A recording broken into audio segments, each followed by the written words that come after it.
저는 올해 83입니다.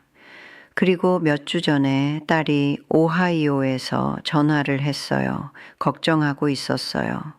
벌써 몇 달 동안 그랬죠. 엄마, 제대로 드시고 계세요? 엄마, 약 드셨어요? 엄마, 병원 가셨어요? 그리고 끝에 말했어요. 계속 준비하던 그 말을요. 엄마, 이렇게 계속 사실 수 없어요. 저는 김영숙입니다. 여기 혼자 살아요. 40년 동안 살아온 이 집에서요. 영수 씨와 결혼했을 때 이사 왔죠. 그이는 15년 전에 떠났어요. 정확히는 15년 3개월이에요. 처음 몇 달은 믿을 수가 없었어요. 깨어나서 잠깐 커피 끓는 냄새를 기대했죠.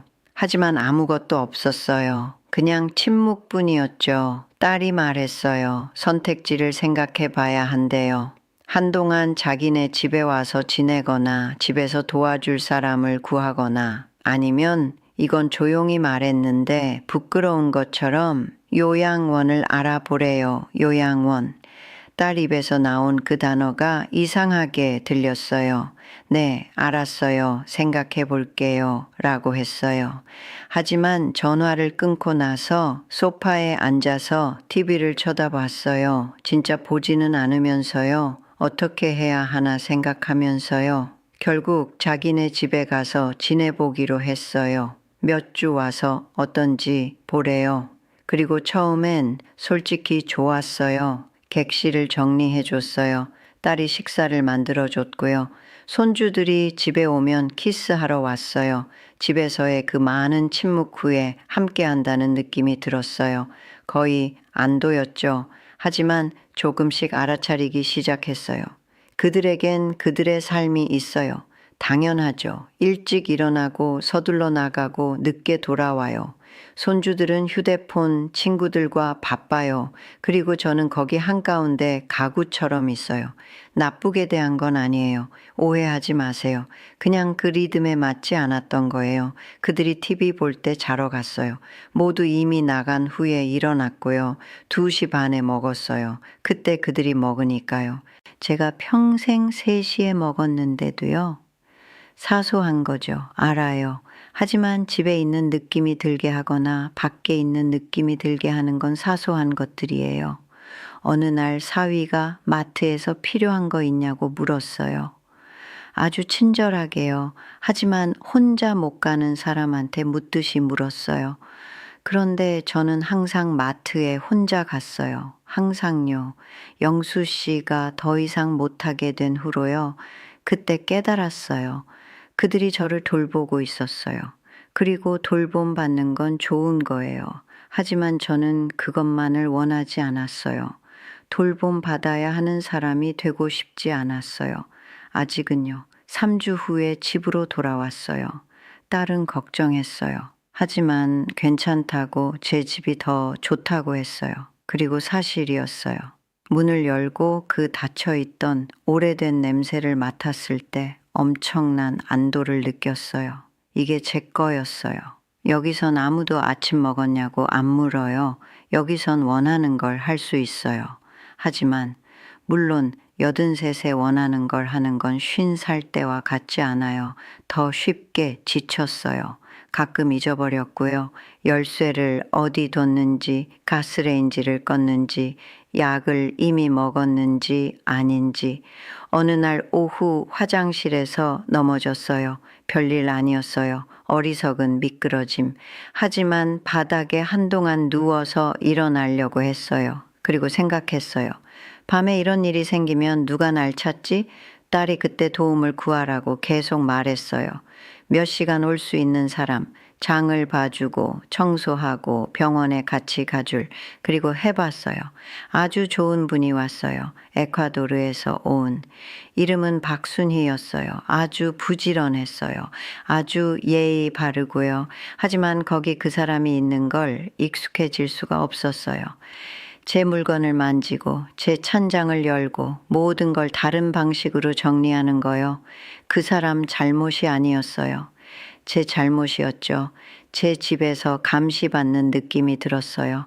그리고 돈도 있었어요. 제 연금으로 근근히 살아요. 하지만 매일 누군가에게 몇 시간만이라도 돈을 주는 건 비쌌어요. 그리고 순희 씨가 못 오면 다른 사람을 보냈어요. 항상 다른 사람들, 어디에 뭐가 있는지 누구한테 설명해야 하는지도 모를 지경이었어요. 그때 딸이 요양원 얘기를 다시 꺼냈어요. 근처에 하나 보러 갔어요. 현대적이었어요. 깨끗하고 정원도 있었고요. 다 보여줬어요. 방들, 식당, 활동실 모두 아주 친절했어요. 하지만 보니까 시간표가 보였어요. 아침 9시, 점심 1시 반, 저녁 8시, 활동 10시부터 11시까지 모든 게 정해져 있었어요. 모든 게 통제되고요. 그리고 거기 있는 사람들, 세상에.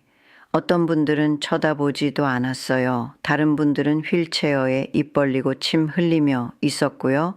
그리고 생각했어요. 저는 아직 걸어요. 아직 혼자 씻어요. 아직 신문 읽어요. 정말 여기 있어야 하나? 그날 오후 집에 와서 소파에 앉았어요. 영수 씨와 1000번은 앉았던 그 소파요. 그리고 울었어요. 그냥 그렇게 예고 없이요. 뭘 해야 할지 몰라서 울었어요. 어떤 선택도 맞는 것 같지 않아서요. 선택지가 바닥나고 있는 것 같아서요. 세상이 더 이상 제가 있는 그대로의 저를 위한 공간이 없었어요. 며칠이 지났어요. 여전히 혼자 머릿속에서 모든 걸 되돌리면서요. 그리고 어느 날 아침 항상 하듯 우편물 받으러 내려갔어요. 로비에서 이웃을 만났어요. 박미영 씨, 40대 초반이에요. 어린아이 둘. 항상 바빠요. 그날 그녀가 정신없어 보였어요. 아이 하나는 유모차, 다른 하나는 울고 있었고요.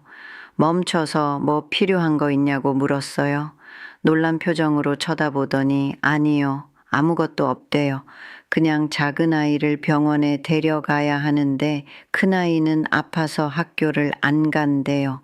그리고 재택근무를 해야 하는데 어떻게 해야 할지 모르겠대요.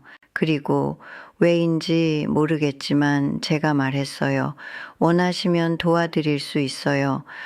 큰아이 잠깐 저한테 맡기세요. 만화 틀어주고 그러면 돼요. 쳐다봤어요. 처음엔 아니요. 필요 없대요. 하지만 계속 권했어요. 그리고 결국 저한테 맡겼어요. 이름이 최지아였어요. 아니 잠깐 지아는 여자애였나? 이건 남자애였는데 웃기게 들릴 텐데 제 기억력이 사람이었으면 몇 년 전에 해고했을 거예요. 아무튼 그 아이요. 우리 집으로 데려왔어요. TV 틀어주고 과자 줬어요.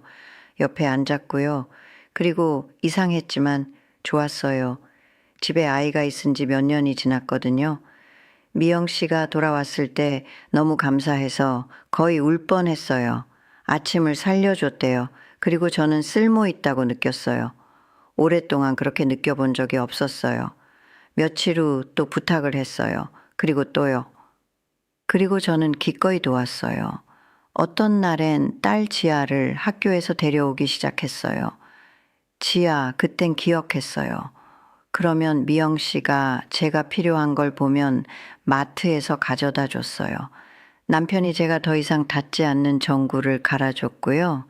그리고 그렇게 조금씩 알아차리지 못하는 사이에 우리는 일종의 뭐랄까 이상한 가족처럼 작동하기 시작했어요. 건물에 그런 사람들이 더 있다는 걸 깨달았어요. 작은 것들이 필요한 사람들, 쓰레기를 못 내리는 나이든 이웃, 늦게 일해서 택배를 못 받는 여자, 더 주의를 기울이기 시작했어요. 제안하고요. 그리고 사람들도 저한테 제안했어요. 음식통을 가져다 줬어요. 필요한 거 있냐고 물었고요. 커피 마시러 불렀어요. 그리고 그때 뭔가를 이해했어요. 저는 아이처럼 돌봄 받을 필요가 없었어요. 누군가 제 삶을 통제할 필요도 없었고요. 제가 필요한 건 계속 저 자신이 되는 거였어요. 계속 뭔가를 기여하는 것, 계속 중요한 사람이 되는 것, 참아줘야 하는 사람이 아니라요. 최근에 딸과 얘기했어요. 이 모든 걸 설명했어요. 처음엔 이해 못했어요. 지칠 거래요. 너무 과하대요. 넘어지거나 아프면 어떡하냐고요. 그리고 부분적으로는 맞아요. 하지만 말했어요. 얘야, 누가 날 병원에 데려가길 기다리며 지루해서 죽느니 중요한 일 하다 지치는 게 나아. 지금도 혼자 살아요. 여전히 안 좋은 날들이 있어요. 모든 게 아프고 일어나고 싶지도 않은 날들이요. 하지만 지아가 로비에서 자기가 그린 그림을 들고 저를 기다리는 날들도 있어요. 아니면 미영 씨가 커피를 가져와서 잠깐 수다 떨고 가는 날도요. 아니면 5층 이웃이 자기가 없을 때 어머니 좀 봐달라고 하는 날도요. 1년 후에 어떻게 될지 모르겠어요. 아니면 6개월 후에요. 어쩌면 어느 날 넘어져서 일어나지 못할 수도 있어요. 어쩌면 하루 종일 누군가 저와 함께 있어야 하는 때가 올 수도 있어요. 그리고 오면 올 거예요. 하지만 오늘은 아니에요. 오늘 저는 여전히 할 수 있어요. 여전히 줄 게 있어요. 그리고 그게 사실인 한 계속 기명 숙이고 싶어요. 4층에 사는, 지하를 데리러 가는, 매일 아침 우편물 받으러 내려가는, 어제보다 조금 더 걸려도요. 왜냐하면 늙는다는 건 사라지는 게 아니에요. 변하는 거예요. 그리고 더 이상 못하는 것들이 있어요. 하지만 그 어느 때보다 더 잘할 수 있는 다른 것들이 있어요. 듣는 것처럼요. 인내심을 갖는 것. 중요한 건 얼마나 많이 가졌는가가 아니라 누구와 나누는가라는 걸 아는 것. 가끔 74년 여름을 생각해요. 32이었을 때 제가 누군지 안다고 생각했던, 다 알아냈다고 생각했죠. 전혀 몰랐어요. 제가 누가 될지, 뭘 견딜지, 뭘 배울지. 목요일 오후 지아와의 시간이 감사해요. 미영 씨의 커피 방문이. 여전히 저를 누군가의 나이든 어머니가 아니라 김영숙으로 보는 이웃들이요. 그 시설에 안 간 게 감사해요. 집으로 돌아온 게, 대신 이걸 찾은 게요. 함께 앉아주셔서 감사합니다. 모두가 다른 곳에 두고 싶어 할 때 자기 자리를 찾은 것에 대해 얘기하는 할머니 말을 들어주셔서요. 또 저와 앉고 싶으시면 저는 여기 있을게요. 여전히 제 집에서, 여전히 할 수 있는 곳에서 돕고, 여전히 살면서요. 몸 건강히 돌보세요. 그게 어떤 의미든요. 그리고 기억하세요. 당신이 끝났다고 결정할 때까지 끝난 게 아니에요.